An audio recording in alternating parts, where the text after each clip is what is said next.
وجود پائے وہ اس کو سلو کرنے کے لیے اور اس کو روکنے کے لیے اقدامات کر رہے ہیں۔ ان میں سے پاکستان ساؤتھ ایشیا میں بہت اہم جگہ پر واقع ہے، اسٹریٹجیکلی بہت اہمیت کا حامل ہے۔ پاکستان کو معاشی حوالوں سے، سیاسی حوالوں سے، امن و امان کے حوالوں سے کمزور کرنا، ڈسٹیبلائز کرنا، یہ اس خطے کے ساتھ بھی خیانت ہے، ایسٹ کے ساتھ بھی خیانت ہے، ایشیا کے ساتھ بھی خیانت ہے اور وطن کے ساتھ بھی خیانت ہے۔ اس ملک کا استحکام، چاہے وہ سیاسی ہو، چاہے وہ معاشی ہو، چاہے امن و امان کے حوالے سے ہو، یہ ضرورت ہے۔ اس پاکستان کے لیے بھی، 25-26 کروڑ عوام کے لیے بھی، اس کے لیے پھر خداوند متعال قرآن مجید میں ہی جو میں نے سورہ رعد کی 17ویں آیت میں نے پڑھی ہے، بہت خوبصورت اس کے اندر خداوند متعال نے میسج دیا اور ہماری ہدایت فرمائی ہے۔ میں سارے کا ترجمہ تو نہیں کر سکتا ہوں، لیکن آخری جو 2 حصے ہیں اس میں خداوند متعال نے خلاصہ یہ ہے کہ آسمان سے پانی نازل خدا کرتا ہے، پھر وہ نالے، نہریں، وادیاں، اس میں پانی چل نکلتا ہے، سیلاب آتا ہے، پانی آتا ہے، پانی کے اوپر پھر جھاگ اٹھتی ہے، ابری ہوئی جھاگ ہوتی ہے۔ اور یا آپ وہ جو سونا، چاندی یا لوہا وغیرہ جو بھٹی میں ڈالتے ہیں اپنے زیور بنانے کے لیے یا کوئی اور چیز بنانے کے لیے، اس میں بھی جھاگ اٹھتی ہے، حقیقت جو اصل چیز ہوتی ہے وہ بیٹھ جاتی ہے اور جھاگ اوپر آ جاتی ہے۔ خدا کہتا ہے میں اسی طرح سے حق و باطل کی مثال دیتا ہوں۔ جو جھاگ ہے فَأَمَّا الزَّبَدُ فَيَذْهَبُ جُفَاءً، وہ ضائع ہو جاتی ہے، جھاگ میں کچھ بھی نہیں ہے۔ وَأَمَّا مَا يَنْفَعُ، جو انسانوں کو فائدہ دیتا ہے، جو نفع بخش ہے، وہ باقی رہتا ہے زمین کے اوپر۔ ہم اگر بجٹ بناتے ہیں اور عوام کے فائدے میں ہے تو اس کا اثر ہوگا اچھا، اگر عوام کے فائدے میں نہیں ہے تو یہ اس جھاگ کی طرح ہوگا جس کا کوئی اثر نہیں ہوگا۔ امام علی علیہ السلام کا قول ہے کاد الفقر ان یکون کفرا، کہ فقر اور غربت انسان کو کفر کی طرف لے جاتی ہے۔ ایک راستے سے غربت داخل ہوتی ہے، دوسرے راستے سے ایمان اور دین نکل جاتا ہے۔ اس وقت پاکستان کے اندر جو صورتحال ہے ہماری، غربت بڑھ رہی ہے۔ آپ دیکھ لیں، میں جو جمع تفریق لکھی جاتی ہے کہ بجٹ کے اندر اتنا پیسہ ہو گیا، عام لوگوں کو دیکھیں کیا صورتحال ہے۔ ہم جب عام لوگوں کو دیکھتے ہیں معاشرے کے اندر، واقعاً پریشانیاں بڑھ رہی ہیں، غربت بڑھ رہی ہے۔ آپ دیکھ لیں کہ مزدور کو کیا مل رہا ہے، مزدور کو کیا، قرآن مجید میں لا تبخسوا الناس اشیاءہم، حضرت بزرگ غفاری کا جو ایک کہ لوگوں کے کام کی اور ان کی چیزوں کی قدر و قیمت کو مت گھٹاؤ، یہ درست نہیں ہے، یہ غلط ہے۔ لہٰذا اگر ہم ان کے کام کاج کی قیمت گھٹاتے ہیں، مزدوری بہت کم رکھتے ہیں، ان کے لیے اکنامکلی سپورٹ نہیں ہوتی ہے، ایجوکیشن اور ہیلتھ میں سپورٹ نہیں ہوتی ہے، ان کے بچے نہیں پڑھ سکتے۔ آپ یقین کر لیں، آپ چلے جائیں بھٹے کے مزدوروں کو دیکھیں، ان کے بچے کس حالت میں ہوتے ہیں، عام مزدور کے بچے کس حالت میں ہوتے ہیں، عام ہاری کے بچے کس حالت میں ہوتے ہیں۔ تعلیم کے لیے کچھ بھی نہیں ہے، تعلیم کے لیے سہولتیں بہتر نہیں ہو رہی ہیں، اسکول بہتر نہیں ہو رہے ہیں، اسکول کا ایجوکیشنل سسٹم بہتر نہیں ہو رہا ہے۔ پھر ہائر ایجوکیشن جو ایک ملک کے لیے ریڑھ کی ہڈی کی حیثیت رکھتی ہے، ہم دیکھتے ہیں کہ اس کے اوپر بھی بجٹ کاٹا جا رہا ہے۔ لوگوں کو تھوڑی بہت سہولت تھی سولر کے ذریعے، وہ بھی چھینی جا رہی ہے ٹیکس لگا کر۔ یعنی انسان دیکھتا ہے کہ کوئی بہرحم قسم کے لوگوں کی ہمارے پر توجہ ہے، یا نادانی میں کر رہے ہیں، جان بوجھ کے کر رہے ہیں۔ بالآخر اگر آپ اپنے عوام کی طاقت کو توڑ دیں گے، ہر چیز کا پریشر، چاہے جنگ ہو، چاہے مشکلات ہو، مہنگائی ہو، عوام اٹھاتے ہیں، عوام کے کندھوں پر وہ بوجھ آتا ہے۔ اگر عوام کو ہم توڑ دیں گے، ان کے اوپر اتنا بوجھ ڈال دیں گے وہ اٹھا نہیں سکیں گے، تو پھر آپ خود دیکھ لیں کہ اس ملک کو عوام کی ضرورت ہے۔ جو آنے والے بحران ہے، عوام کی ضرورت ہے، عوام کے اعتماد کی ضرورت ہے، عوام کے ٹرسٹ کی ضرورت ہے۔ ہمیں اپنی نیشن پاور کو بڑھانے کی ضرورت ہے، اپنی سافٹ پاور کو بڑھانے کی ضرورت ہے، اور یہ بجٹ ان ضرورتوں کو پورا کرنے والا بالکل نہیں ہے۔ ٹیکسٹائل کو دیکھ لیں، ایگریکلچر کو دیکھ لیں، کس حد تک، مثلا میں واقعاً کچھ عرصہ پہلے گیا تھا، فیصل آباد گیا تھا، وہاں جو لوگ ٹیکسٹائل کے لوگ ہیں، میں ان سے بھی ملا، رو رہے ہیں، یقین کر لیں، کسان رو رہے ہیں۔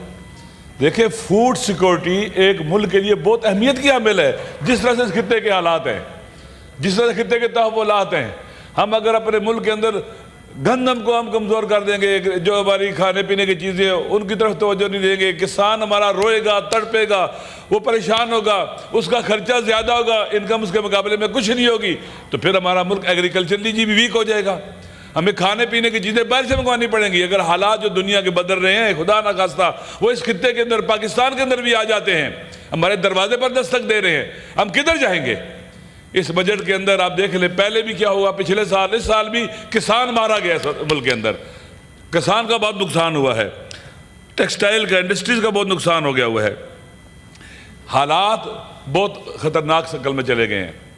آپ دیکھ لیں اسرائیل نے ایران پر حملہ کیا بلا وجہ، تمام عالمی قوانین کی، یونائٹڈ نیشن کے چارٹر کی مخالفت کی ہے، اور اس سے پہلے وہ غزہ میں بے گناہ انسانوں کو قتل کر رہا تھا، جینوسائیڈ کر رہا تھا، اس سے پہلے وہ شام کے اندر گھسا اور وہاں کی ملٹری انسٹالیشن ساری تباہ کر دی اس نے، بلکہ انکروچمنٹ کی اور شام کے اندر چلا گیا ہوا ہے۔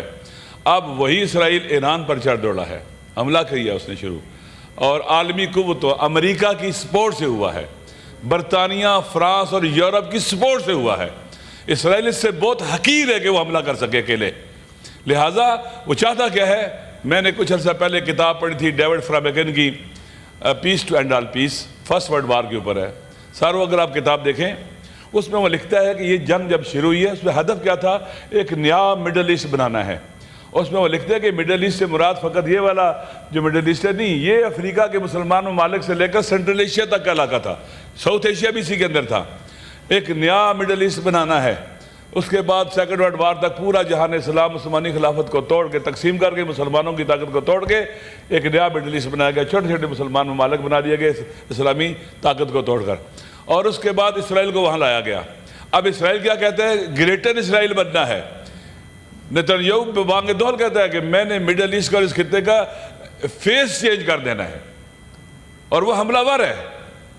ہم ہاتھ پہ ہاتھ رکھ کے اگر بیٹھے رہے تو کبھی بھی اس کا مقابلہ نہیں کر سکتے۔ الحمدللہ پاکستان کا سٹینڈ جب اسرائیل نے اٹیک شروع کیا یونائٹڈ نیشن کے اندر بہترین تھا، پاکستان کی حکومت کا سٹینڈ بہترین ہے، وزارت دفاع کا سٹینڈ بہترین ہے، اپریشیٹیبل ہے، لیکن بات اس سے آگے بڑھنی چاہیے۔ آپ نے دیکھا خبروں میں، اگر جائے اسرائیل کہہ رہا ہے کہ امریکہ کو آپ میرے ساتھ شامل ہو جاؤ، آ جاؤ، براہ راست ملوث ہو جاؤ، امریکہ کی سپورٹ کے بغیر اسرائیل یہ کام نہیں کر سکتا تھا۔ اب ایران کے اوپر اٹیک ہو رہے ہیں اور کہتے ہیں جی کہ ایران کو ہم ایٹم بم نہیں بنانے دیں گے۔ ایران کے آیت اللہ خامنئی اور امام خمینی قدس سے لے کر ان تک یہ حرام سمجھتے ہیں ایٹم بم بنانے کو، جائز نہیں سمجھتے ایٹم بم بنانے کو، ایٹم بم نہیں بنانا چاہتے۔ وہ کہتے ہیں اگر ہم ایٹم بم بنانا چاہتے دنیا کی کوئی طاقت روک نہیں سکتی تھی ہمیں۔ وہاں کی IAEA کی آپ رپورٹس دیکھیں، کتنے سالوں سے وہاں پر وہ وزٹ کرتے ہیں، کوئی ایٹم بم نہیں بنا رہے، لیکن اسرائیل ہے کہ ایٹم بم بنا رہے۔ کیوں؟ اسرائیل کے گریٹر مڈل ایسٹ بننے میں اور اسرائیل کے جو گریٹر اسرائیل بننے میں ایران ایک رکاوٹ ہے۔ اس وقت جو وہاں جنگ ایران لڑ رہا ہے یہ پورے ایسٹ کی جنگ ہے، پورے ایشیا کی جنگ ہے، جہان اسلام کی جنگ ہے۔ اگر خدا نہ خواستہ وہ اس دیوار کو گرا دیتا ہے تو مکہ مدینہ پر قبضے سے کون روکے گا اس کو؟ ڈینس لیوی اپکن کی کتاب ہے ریٹرن ٹو مکہ، جو سیونسٹ ہے وہ پڑھنے والی ہے۔ وہ مکہ تک جائیں گے، وہ مدینہ تک جائیں گے، وہ خیبر تک جائیں گے۔ اس وقت جہان اسلام کو، مسلمانوں کو، ایسٹ کو بہت بڑا تھریٹ ہے، اور ہمیں اس کو سمجھنا چاہیے کہ اتنا بڑا تھریٹ ہے۔ اس میں خاموشی اختیار کرنا اور خالی بیان تک محدود نہیں رہنا پڑے گا۔ یہ ہم سب کی جنگ ہے، پورے ایسٹ کی جنگ ہے، جہان اسلام کی جنگ ہے، امت مسلمہ کی لڑائی ہے یہ۔ اس لیے ایک چھوٹا سا اسرائیل ہے بالکل، جس کی نہ کوئی بیک ہے نہ ڈیپتھ ہے، اس میں اتنی جرت کہاں سے ہے؟ اتنی طاقت کس نے دی ہے اس کو؟ امریکہ نے، یورپ نے، ویسٹ نے۔ وہ اس کو لائی یہاں سے لیے تھے مسلمانوں کے دل میں۔ اب نقشہ اٹھا کے دیکھ لے کہاں واقع ہے اسرائیل؟ مسلمانوں کے دل کے اندر۔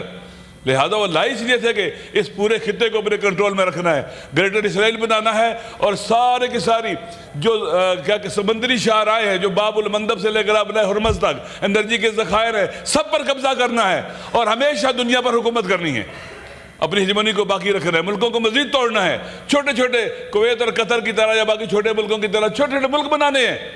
پاکستان توڑنا ہے، ایران توڑنا ہے، عراق توڑنا ہے، ترکی توڑنا ہے، سب کو توڑنا ہے۔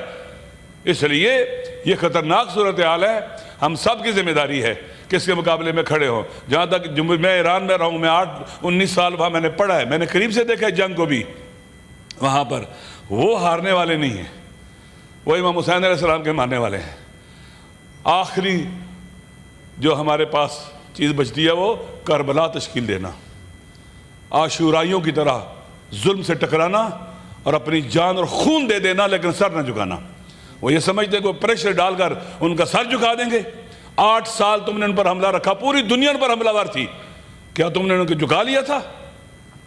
تم نے سینکشن لگائی، 46 ایئر ہو گئے ہیں، کیا تم انہیں جھکا سکے ہو، روک سکے ہو؟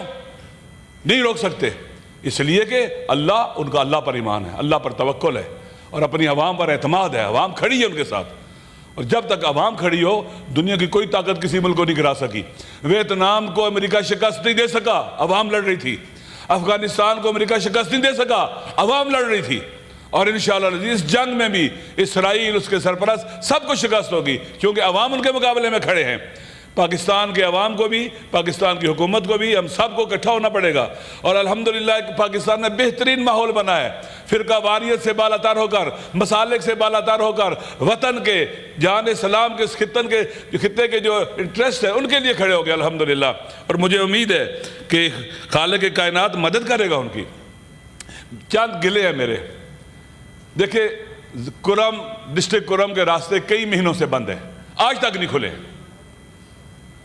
وہاں پر آج تک راستے نہیں کھلے، 8-9 ماہ ہونے والے ہیں، لوگ پریشان حال ہیں، مشکلات کا شکار ہیں، کیوں نہیں راستے کھلتے؟ جی بی کے اندر لوگوں کی مرضی کے خلاف وہاں پر لینڈ ریفارمز بل بنایا گیا اور منظور کیا گیا، یہ وہاں کے لوگ سراپا احتجاج ہیں، وہاں کے جو ایکشن کمیٹی ہے اس کے لوگوں کو جیل میں ڈالا گیا، ناجائز طور پر بند کیا گیا۔ آپ اپنے عوام کے ساتھ لڑیں گے، اپنے عوام کے حقوق کا خیال نہیں رکھیں گے، عوام پر اعتماد نہیں کریں گے تو آپ کمزور ہو جائیں گے۔ اسلحہ آپ کو نہیں بچائے گا، عوام کی طاقت آپ کو بچائے گی، عوام کا ساتھ آپ کو بچائے گا۔ اس لیے ضروری ہے کہ کرم کا مسئلہ حل کیا جائے۔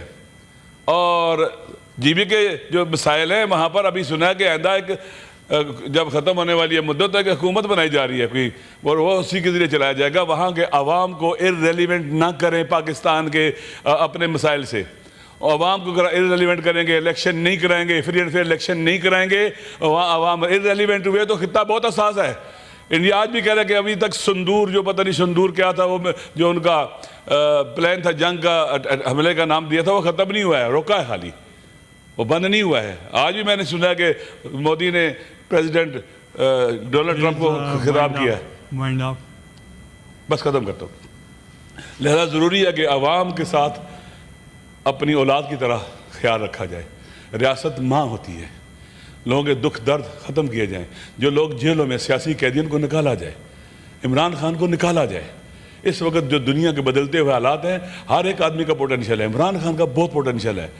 خدا کے لیے پاکستان کے اندر پولیٹیکلی ہارمنی پیدا کریں، لائیں ان کو باہر، ان سیاسی قیدیوں کو سزائیں نہ دیں۔ ہزاروں لوگ جیلوں میں، نوجوان بچے جو ہماری قوم کا مستقبل ہیں، جن کی تعلیم تباہ و برباد ہو گئی ہے، خدا کے لیے ان کو باہر لائیں اور پاکستان کو بہترین راستے پر چلائیں۔ دشمن ہمارے دروازوں پر پہنچا ہوا ہے، جنگ کے سائے منڈلا رہے ہیں ہمارے اطراف کے اندر، اگر ہم نے دیر کر دی ہم بڑا نقصان کریں گے۔ امید ہے عقل پریویل کرے گی اور ہم اکٹھے ہو کر اس خطے کے اندر، اس دنیا کے اندر وہ رول پلے کریں گے جو قرآن حدیث میں اور ہمارے آئین نے ہمارے لیے لکھا ہے۔ ہم فلسطینیوں کے ساتھ، مظلوموں کے ساتھ کھڑے ہوں گے، ایران کے ساتھ کھڑے ہوں گے اور ہر اس ملک کے ساتھ کھڑے ہوں گے جس کے ساتھ ظلم ہو رہا ہے، اور انشاءاللہ ہمارا نام ان لوگوں میں ہوگا جو ظالموں کے مقابلے میں کھڑے ہوتے ہیں اور مظلوموں کے حامی ہوتے ہیں۔ السلام علیکم ورحمۃ اللہ وبرکاتہ۔